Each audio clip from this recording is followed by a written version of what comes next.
10-minute mystery.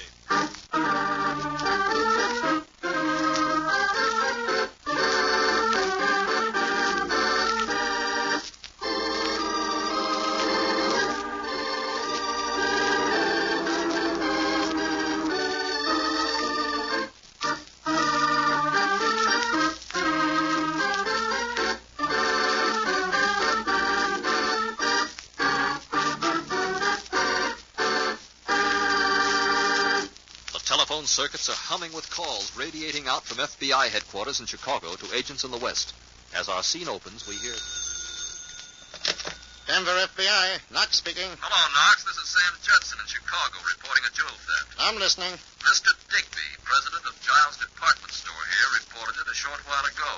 They're selling the Babson collection of jewels. Some nice rocks in that batch, I'll bet. Yes, and one of them is missing. A fabulous diamond bracelet. Where do we go from there? It seems that the bracelet was first missed about 3:30. Several customers had been interested during the afternoon. One man in particular stands out in the clerk's mind. Well, what's his description? About 50, gray hair, bushy eyebrows, and penetrating brown eyes. Very distinguished. Anything unusual? Yes, a slight French accent. Well, where does the Denver Bureau fit into the puzzle? Maybe it doesn't, but the chief wants all the westbound trains checked to see if we can locate the Frenchman. Assuming that the thief was in Giles' store in Chicago around 3:30 and left for the west on the first train, he would have caught the 5:30. When she goes through Denver, get aboard and see what you can see. Well, how do you figure he left Chicago on a train and is heading for the coast? It is pretty flimsy evidence, but oddly enough, he took the clerk's name. Said on his return from the west coast he would stop in again. Can you beat that for boldness? Well, you may be right after all about his being on one of the western-bound trains. That's for you to find out, my boy. Good luck. Thanks, Judson. See you soon, I hope.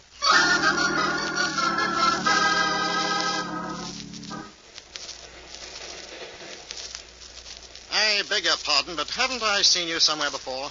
I believe it not, monsieur. Funny, though. I thought I might have seen you in Chicago. I have never been there myself. I passed through only on this train yesterday for the first time. I wish we had time to get off and look around. Oh, you're traveling with someone else, huh? Oh, yes, my wife, Madame Bedeau, and I left New York together several days ago. Where you bound? For the West Coast. Well, I hope your business isn't too pressing, because I'm going to have to ask you to get off at the next stop with me. Oh, but monsieur, this is some sort of a joke. 1 minute you wish to be my friend, the next minute my enemy. On the contrary, Mr. Bedeau, I'm an agent of the FBI, and your description fits perfectly the case I'm working on. The mistake in your alibi also fits. Wouldn't I be foolish to let you slip through my fingers? But I know nothing of this case, monsieur. I have a wire in my pocket dated March 10th, 1945, confirming my instructions from our Chicago office. The story fits perfectly. This is it, Mr. Bedeau, where you get off. How did Knox decide that Bedeau was his man? In a minute, Knox will tell us how, but first...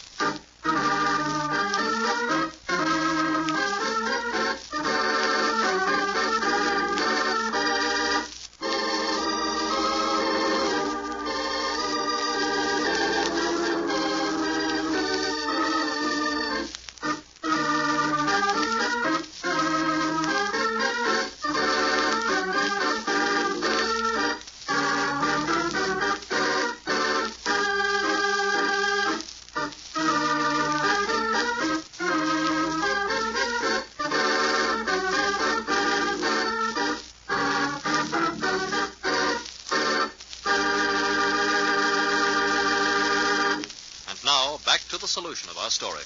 Being a foreigner who apparently had not done much traveling in this country, Mr. Bedeau did not realize that there is no train service through from east to the west coast. There is always a break in Chicago where one has to change to another train.